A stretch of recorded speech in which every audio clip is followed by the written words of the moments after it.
Welcome to another episode of the Mixtape Matinee Podcast. I'm your host, Cole. And I'm Court. And today we have a good friend of the show. We have Lucas Adams on. Welcome, Luke. How's it going? It's going great. Luke is a good friend of mine way back, and Luke's a huge movie fan, and so we wanted to have him on this movie episode. And I was really excited to see what movie you were gonna pick. And yeah, I'm kind of excited to talk about the two movies today, but can you kind of tell the audience a little bit about yourself, Luke? A little bit about me. Just kind of, I don't know. Grew up watching movies with my family. It was always kind of like it kind of slipped into from an early age, you know. Just my dad's kind of, hey, you got to watch this, and kind of some classics, and we just kind of, I don't know, we just bonded as a family doing that. So, you know, probably watched a lot of stuff that not like oh, I watched Friday the 13th when I was 8 and changed my life, you know. But it just kind of like, oh yeah, like, we kind of grew up with like, I don't know, watching Monty Python and Flying Circus when we were like 7 or 8. Oh, nice. So it's like it was hard to connect. Like Mystery Science Theater 3000, that was another one that like my mother had to be like, just don't talk to people about it. I don't think they'll get it.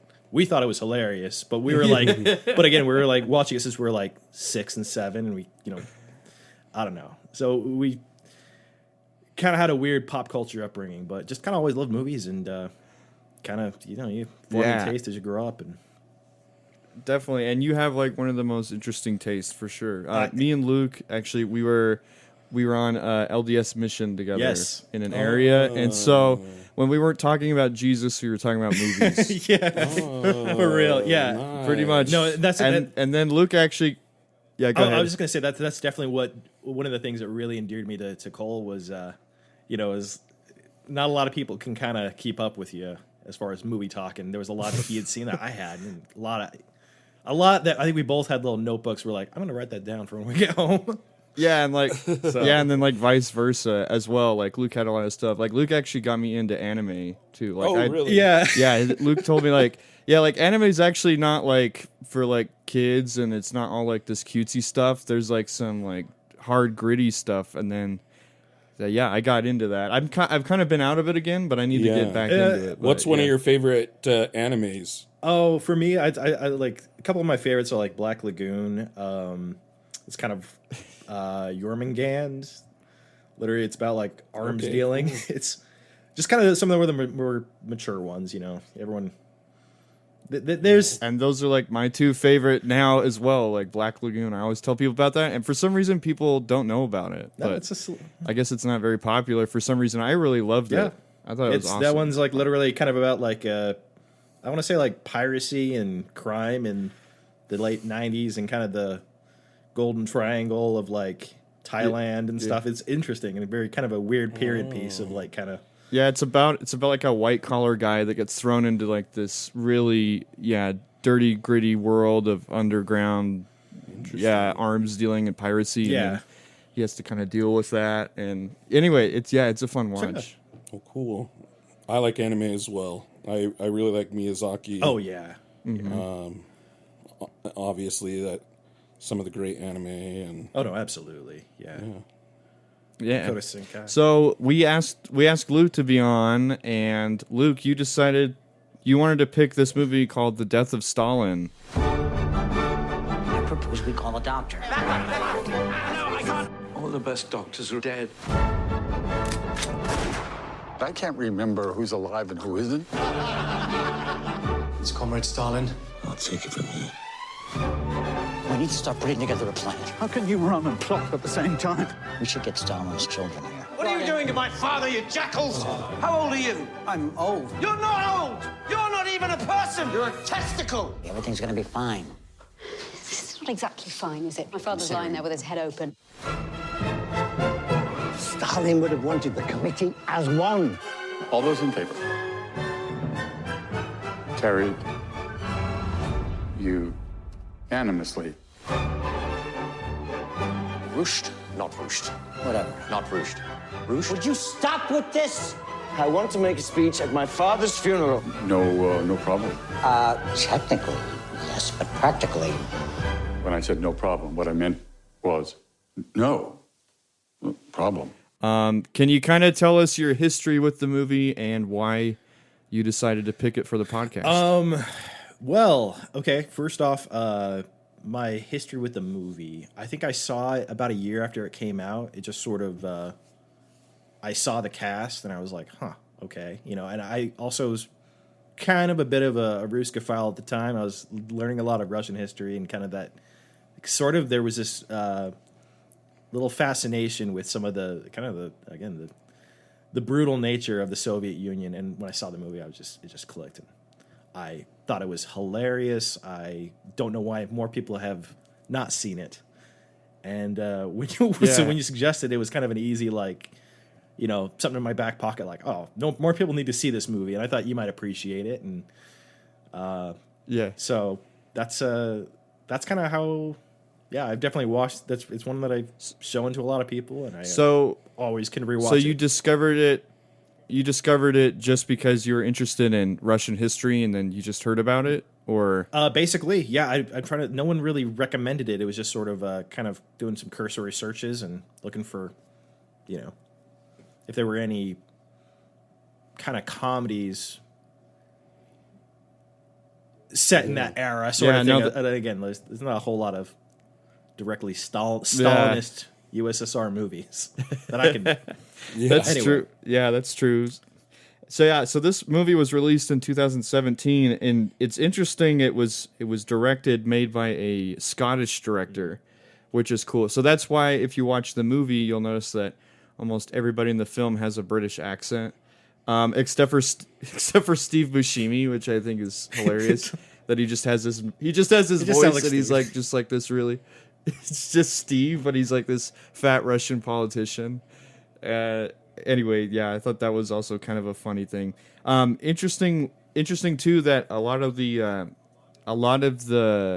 events in the film are actually pretty historical. I mean, obviously they're embellished a lot with what happened, but yeah, I mean, I don't think a lot of people realize how Stalin died, and so this movie kind of delves into like, okay, I wonder what it would have been like to have all of these, these people, all these guys trying to get to the top with power and doing whatever they need to do that. Because Stalin, before he died, he didn't put in any procedure on, who was supposed to precede him in power. And so it is kind of a funny, because this is a very satirical, black comedy about these guys trying to get power and how they go about it is hilarious. What's the director's name again? His name is Armando Iannucci, is I think how you pronounce it. Mm-hmm. I mean, it sounds Italian, but he's a Scottish director. Armando Iannucci. Yep. Yeah. Yeah. It's also, I didn't know this, but it's based off a French graphic novel, La Mort de I don't know how to pronounce that. Have you heard about that? The graphic novel? Actually, I had not, but that's actually pretty interesting. There's every now that's not the first time I've been kind of like, oh, it's based on a French graphic novel.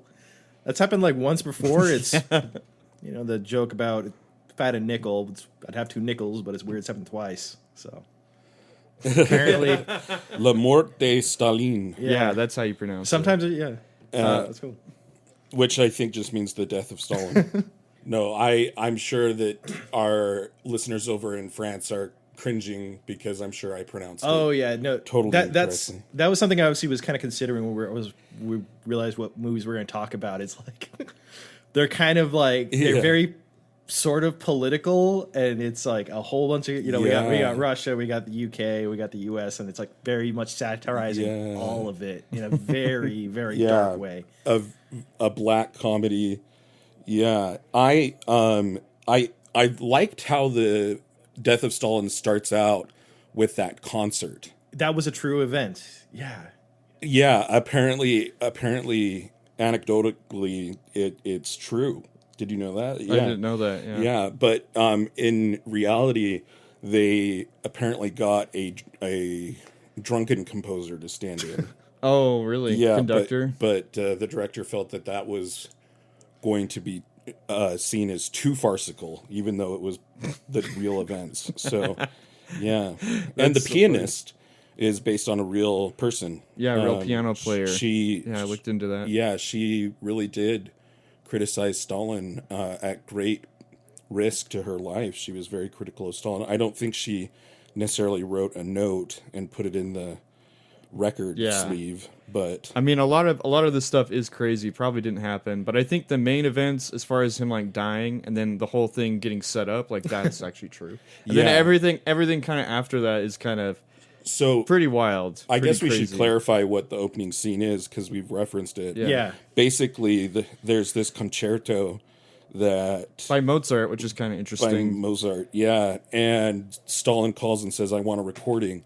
They didn't record it live; it was just broadcast out without being recorded, and so then they corral everybody in the audience back into their seats, get some people off of the streets who've probably never listened to a concert like this before, and the composer isn't available, so they they go get this guy out of his bed and he's in his pajamas, and they re-record the whole thing and barely get it to the to Stalin in time. Well, actually late, which was duly noted. And it kind of sets up the film. It gives you like this high intensity, like you were stressed for this guy that's recording the concert, and it's just an interesting way to set up all the characters and everything. And then also it plays into the fact that, everybody was scared of being murdered. Yeah. Because Stalin had all these hit lists of people that he was just taking out. Worried that the room was bugged. Yeah. At one point, this person says, even Stalin would recognize, and they go, even Stalin would recognize that. There's this big paranoia that you feel throughout the film. And so he speaks to the room saying, no, Stalin has the best musical ear. And it's great. I thought it was so cool that Michael Palin is in this film. From Monty Python, because you don't really see him in a whole lot of stuff, and I loved what he did with his character. It's so funny. I think it's interesting that they chose to include the pianist giving a note, and that it's when Stalin reads the note, which, by the way, the actor, what's his name, who plays Stalin? Adrian McLaughlin. He has a Cockney accent. Anyway, he opens the record, sees the note that says, like, you're a dictator and a disgrace to the motherland and all this stuff, and then he laughs, and then he has a brain aneurysm, and that sets off the events.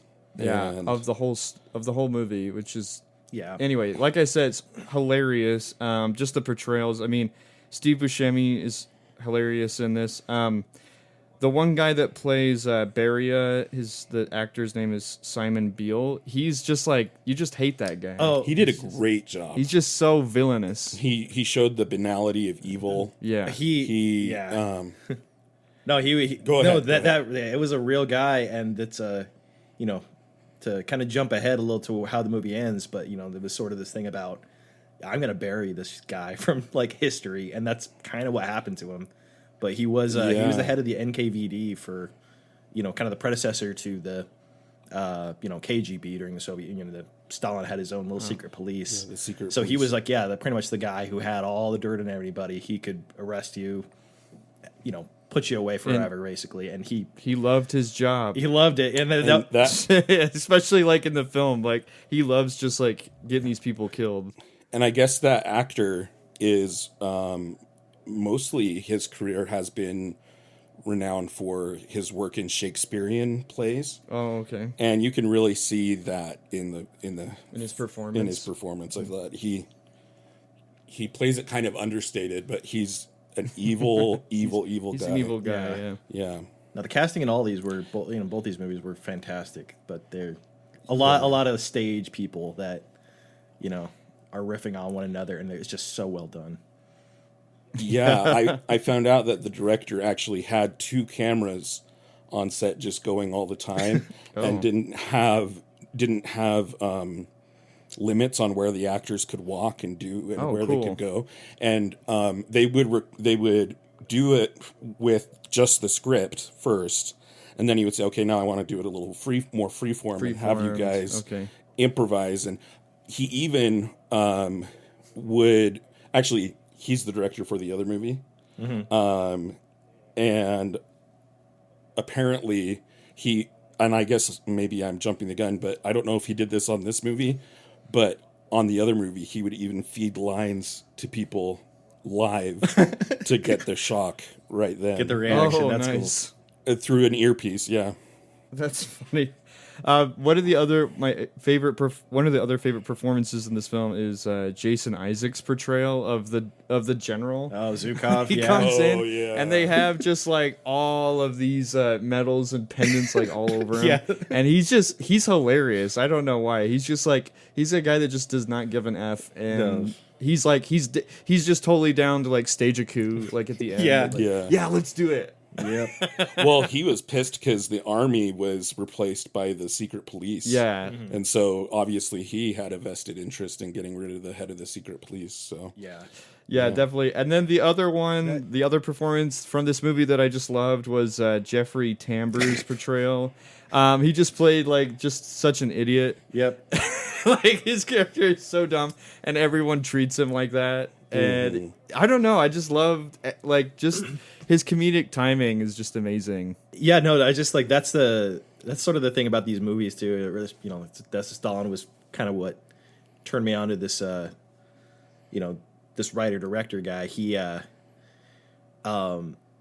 just like these absolute like it's just sort of like sorry, how do you put it, the amount of power that these people are wielding. It's like it's just this black satire that's like, yeah, the people that are in charge of countless lives and and in the case of Death of Stalin, like just so much like wanton suffering. They're just these inept people that are the same morons, you know. So like Jeffrey Tamar's character of just kind of like, oh, this party man who's just sort of like kind of been just a yes man in the Politburo for so long, and it's like the deputy secretary, and it's like this guy, but it's like after Stalin's gone, no one knows who's technically going to take over. It's just the fun power vacuum of these idiots and cutting people, throwing very sharp elbows at one another. It's just, again, it's how historically accurate was Jeffrey Tambor's character? Was he like that somewhat? Or I didn't read anything. I'm just curious, Luke, if you know. No, the one I know the most about is Baritol or Beria. Oh, Beria, yeah, because he again, that was one of those the like super evil guy. Bingo, yeah, it was like because I'd never heard of him before, but it's like I knew, you know, obviously Nikita Khrushchev is played by Steve Buscemi, and you know, we know what happens there because of history and all, but. So yeah, so some of the other ones, and I not as quite as aware, but to my knowledge, it was pretty spot on with at least the beats that happen. Yeah, definitely. It's also, the movie's also interesting because there's just always, it's like I said, there's this power play dynamic that goes between the characters, and it's mostly between Steve Buscemi and the other guy, and them trying to smart each other or con each other sort of on the power play, and they're just they're all just, I mean, they're all evil guys, but the one guy is just the most evil. Beria is definitely the evilest of them all. At least that's how it was portrayed in the film. One of the ways that I know it was fictionalized is the coup of Beria was actually took much longer time. Yeah. It wasn't in the course of the funeral, a day or two. Yeah. And then other aspects that were fictional were, I can't remember which member of the committee that's like overseeing everything. One of them was actually already had their position taken away and wasn't. And then so I mean, there's things that aren't historically accurate about it and obviously, stuff. but this is such an entertaining film. I think satire, the point isn't to be historically accurate, but it is to reveal an emotional truth, even if it isn't. Absolutely. The historicity isn't necessarily the point. Yeah, it's also just supposed to show the absurdity of war and how stupid. I mean, people in the moment don't think about it as that, but it totally is. Yeah. Well, and I thought it was interesting they chose not to have Slavic accents. Yeah. Which I think was a good choice because I think it would have been really distracting Absolutely. And it was actually easier to buy in with people just using their natural voices. Although that one general guy, I think he was doing an accent. Oh, definitely, yeah, Jason Isaacs. I'm not Yeah. exactly sure what kind of accent it was, but it was so interesting. Yeah. It Yeah. definitely made me like pay attention to like what he was saying. These movies were just full of like the dialogue and just kind of I don't want to call it banter. It was more like it's like almost every scene and interaction usually is just a lot of just blink and you miss it insults and like Yeah. glaring and smiling through your teeth while you shake hands with somebody. It's so yeah. Yeah. The other thing that I liked about the death of Stalin is there's a lot of funny like little physical things that are thrown in there. And I think I don't know, Corey. I don't know if you got them, but when we were watching, I would be laughing at stuff, and then you would just be like, "What the heck?" I don't know if you appreciated the dark humor of it, and I loved it. Oh, okay, because I'm like maybe I'm just like messed up in the head. No, I but loved some it. of the stuff I just thought was hilarious.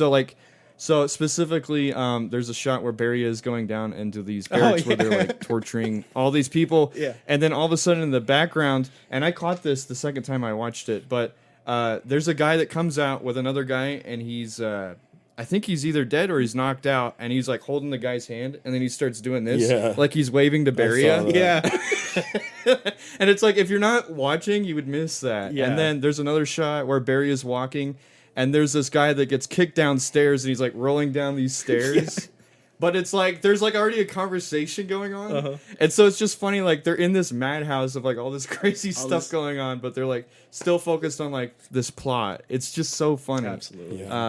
I love the little things like that in this movie.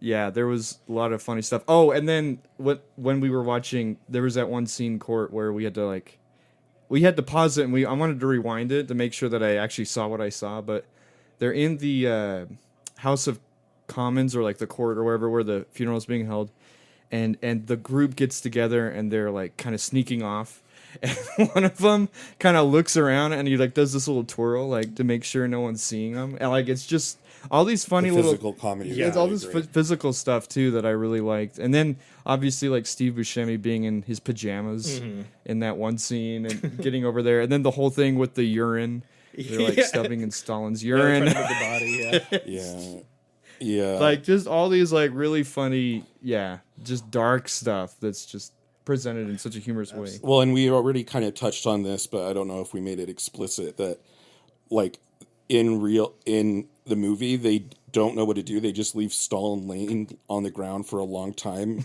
and when he is passed out and sick, and he's just laying in his own filth, and they don't do anything because they're so scared to do the wrong thing.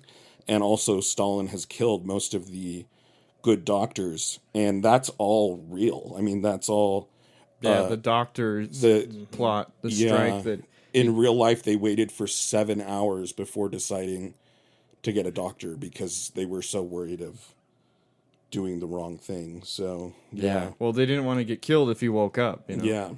Because he would just do that a lot. Yeah. Just kind of sad. But yeah, that definitely I was reading up on that they had killed off a lot of the doctors, or they had, kicked a lot of them were Jewish doctors in Russia, and so at the time of his passing, they're scrambling to find any type of doctor, and then there's that one scene where it's like, this guy looks like a ball sack. Oh yeah, remember that one? That's the Stalin's son, who's just like this unhinged alcoholic. Oh yeah. Yeah. I forgot about that character. Yeah. Vasily. Yeah, he's crazy. So if you haven't seen this film, definitely go check it out. I like to think of it kind of as I don't know if you've ever seen the Coen Brothers movie Hail Caesar. Yeah. Kind of gives me that vibe a little bit. But yeah, if you like dark comedy, check this out. Yeah, that's a no, I was gonna say that's a pretty good comparison. I think they have a pretty similar kind of pace to them. So and vibe, and then there's like the whole thing with communism. Oh yeah, and forgot about, good point. Yeah, like there's that whole kind of undertone thing. I mean, obviously that movie takes place in the '60s, so it's a little later. But yeah, Luke, Cole, and I obviously very energetic and excited about talking about this film. We haven't given you much chance to say anything. No. Go ahead and tell us just your overall take with this movie? Overall take is I just think it's an absolute, like, it just steeps you in a kind of uncomfortable an uncomfortable, like, black comedy. I don't know. I relish it. I mean, I kind of also love kind of again, a lot of these actors are, it's the, director's British. It's kind of got that, like, it reminds me of, like, kind of the cringe comedy of, like, Peep Show or something, where you're just like, oh, like, just what you're seeing on screen. And then again, pair it with some of the real, like, historical context of what's going on. It's just like, again, it's just the absolute mess of people just being inept and cruel and hilarious, and just, it's, I don't know, that's what I really have always loved about the movie. It definitely shows how these small men were making huge decisions that caused the suffering of many people. Absolutely. And one thing that I thought was interesting is a lot of it was filmed in Ukraine using the Soviet era architecture. And then another thing that I thought was interesting is this film was banned in Russia. Oh. And I'll say. Yeah, but it sold out in theaters in Ukraine and the Baltic states. In the former Soviet states, it sold out in the theaters.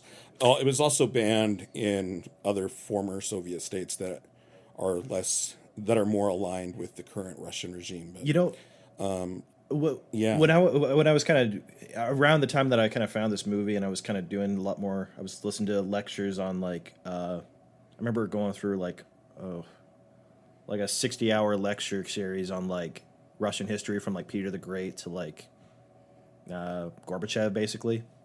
And that was one thing where, like, they really, even after, like, Stalin died, it wasn't until, like, the 80s when they could kind of, like, finally start talking about how messed up it was.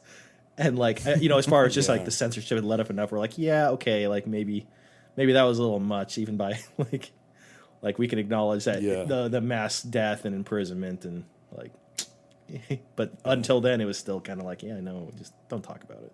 I really liked this film. It also isn't afraid to show the brutality in these quick moments. It's like where the people are being dragged away by guards, or it shows the brutality and it juxtaposes it with the dark comedy. And the director made a really powerful statement about how comedy in tyrannical regimes, the people being able to laugh and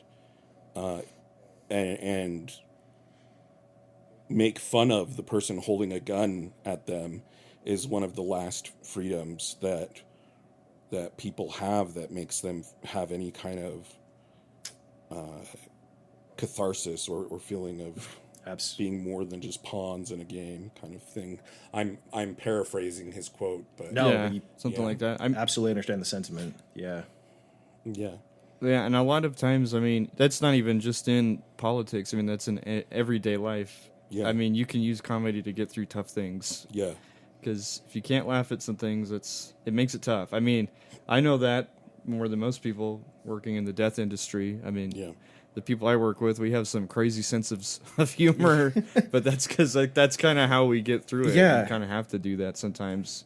That's the death industry. That's a good point. Yeah, Cole. I work in oncology, basically, and that's every day. It's like, it's cancer patients and testing on biopsies and stage 4.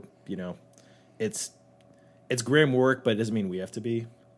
It's like you still treat things with respect, but if you can't laugh at these things, are kind of like, it'll eat you. It'll make you depressed for sure. Yeah. So. But yeah, so if you guys haven't seen it, go check it out. You can. We streamed it. Me and Court streamed it on Tubi. It's free on there with ads. But if you want to go out and get a physical copy, you can do that too. So definitely go check that movie out. Let us know what you guys think of it. Yep. Court, do you want to tell us about the movie that you decided to pair with Death of Stalin? Yeah. So I actually didn't know that this movie that I chose, In the Loop, was directed by Armando Iannucci. I didn't know that. Same director. Same director. I didn't. I I guess I didn't realize that when we watched it either. That's Yeah. the same director. yeah, Kinda the funny. way that this movie was introduced to me was one of the lead actors in it, Peter Capaldi, is in Doctor Who, and my family That's where I is knew like, him from. Okay. yeah, is way into Doctor Who. And I saw something on the internet where somebody had spliced together him in the Doctor as the Doctor, where it's like super wholesome and stuff, and then spliced it in with Him, his like, character swearing. in this film, where he is super crass and just bitingly sharp and super profane. And to the point that and I was other- like, what is this movie that Peter Capaldi is like acting like that? And so I looked it up at the time, and it was In the Loop. He did not say unforeseeable. You may have heard him say that, but he did not say that, and that is a fact. I apologise for Malcolm. Don't apologise for me. Apologise for yourself. Is war unforeseeable, Minister? To walk the road of peace, sometimes we need to be ready to climb the mountain of conflict. Climb the mountain of conflict. You're talking about Nazi Julie Andrews. The PM wants you to go to Washington. Talk to as few people as possible. That'll be best for you. I'm in a motorcade. I feel like we should have hookers, do you know what I mean? Yeah, yeah. You want girls? No, absolutely not. Who's Simon Foster? He said war was unforeseeable, and I think he could be very useful on the war committee. You're gonna use him as a little meat puppet. You might be a scary little poodle back in London, but here you're nothing. What is going on? You're like the woman from The Omen. You've given birth to a demon, and now it's gonna kill you. This will be the vote to commence military intervention. He's mentioned the bomb. I don't want to back a war. What? What? You're an idiot. Have you ever even actually killed anybody? Yeah. Well, I mean, fall asleep on someone, that doesn't count. Don't leave your boss twisting in the wind and then bursting late, smelling like a pissed seaside donkey. Where's the war committee? Do you like how I'm telling you what's going on where you are? Hoity-toity. Enough with the curse words, all right? Kiss my sweaty balls, you fat... Which is a 2009 British satirical black comedy film. And it's actually a spin-off from a television series called The Thick of It. Mm-hmm. And it satirizes, and I'm just reading from Wikipedia, by the way. This is just the little blurb at the top. British American politics, in particular the invasion of Iraq. Yeah, because this movie came out in 2000. Was it 7? 2009. Yeah. 2009. Yeah. So still pretty fresh. From Yeah. that happening. Some standout stars who are in it: Peter Capaldi, James Gandolfini Tony Soprano. are some Heck yeah. some standouts. Zach.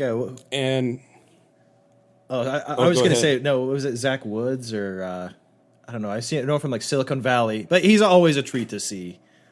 So yeah, His character was funny. yeah, And very, very, very Gabe. It was almost like he was just playing Gabe from The Office a little again. bit, yeah, just with a little more venom in his system, but yeah.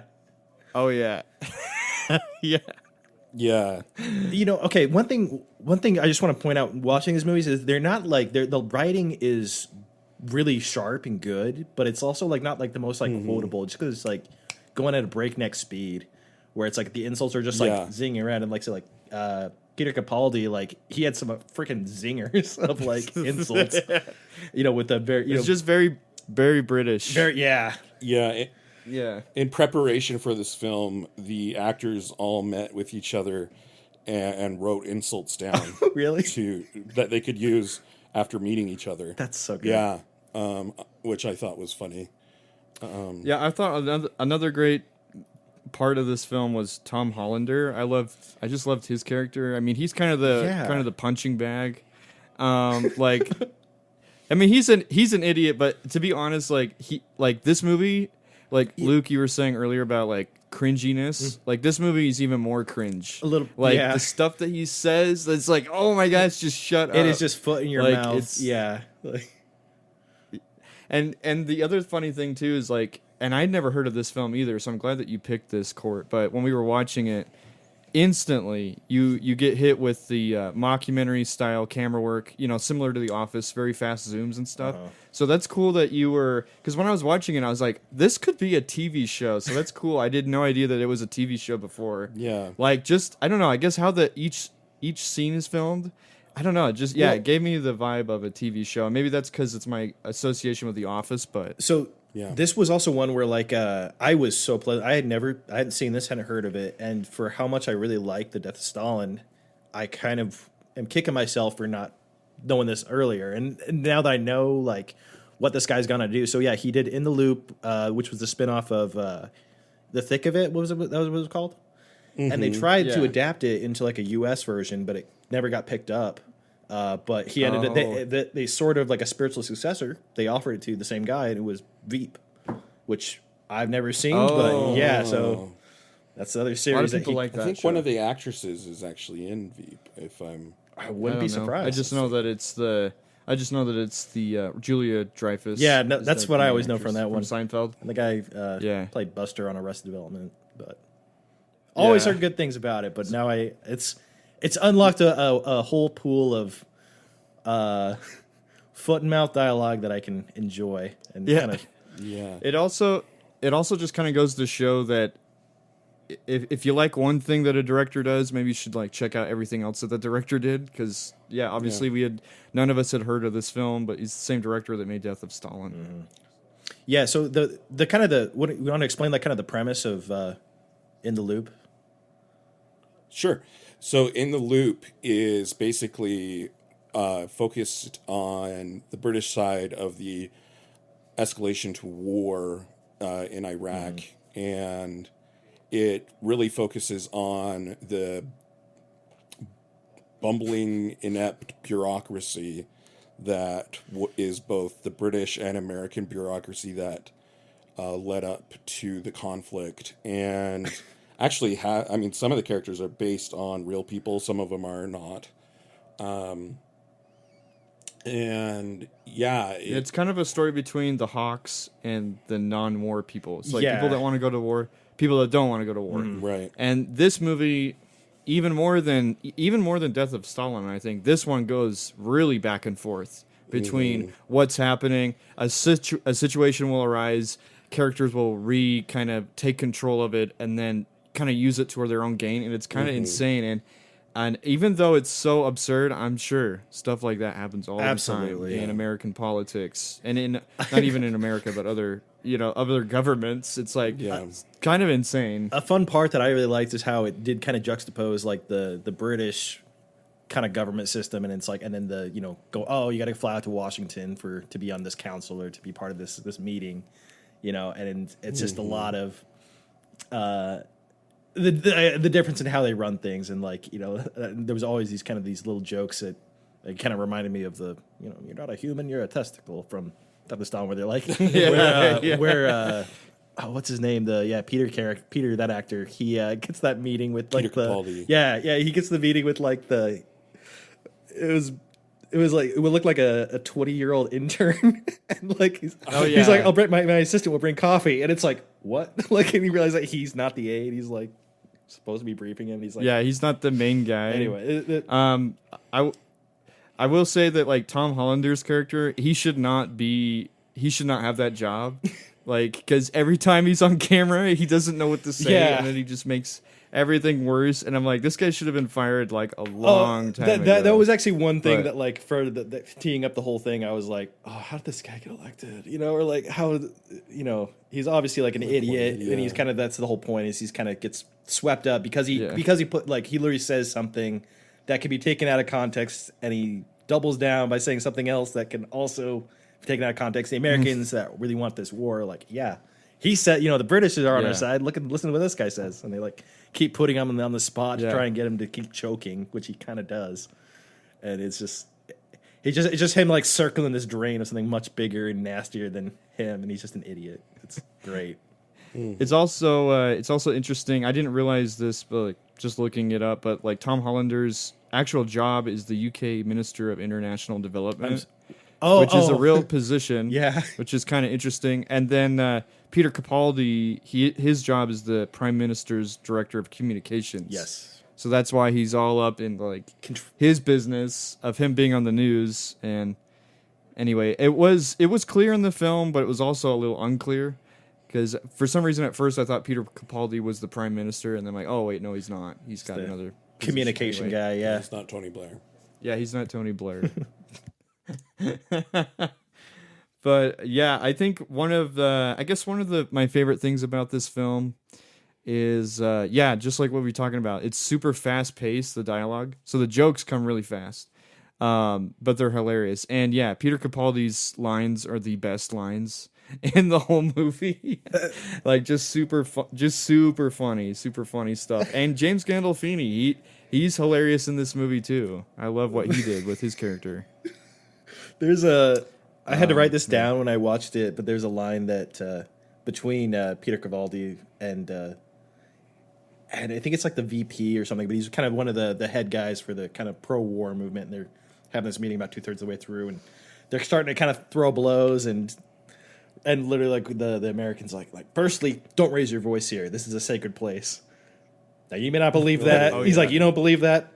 I don't believe that, but by God, it's a useful hypocrisy. And then it just keeps going. That's a great line. Yeah. And just like, again, you see the people that, the wonderful world of democracy and government and trusting people. It's like, there's the same idiots that you grew up with that ate boogers as a kid. And it's like, now they just control whether or not thousands of people go to war. I thought and one thing I will say between the two, I also do like, Death of Stalin has a lot of over the top moments, but it does have some historical things. There was only one scene in the loop where it was the part where Tony Soprano, they're like they have a little meeting to kind of do some rough napkin sketches of like what the war would look like and like why we need like the British and stuff, and they go up to this like they're like at a house or something, and they go up to like a room where it's like almost like a like a 4 or 5 year old's room, kid's room, the stuffed animals and toys everywhere, and they sit down on the bed and kind of going a rough outline of like, oh, we have like 12,000 stationed here, like we got another 20, we'll need a garrison like from like Kuwait, like or they're not, and that's the beautiful thing is like it's kind of timeless, and they're literally using like a Polly Pocket bingo, and then they pull that out, and it's like.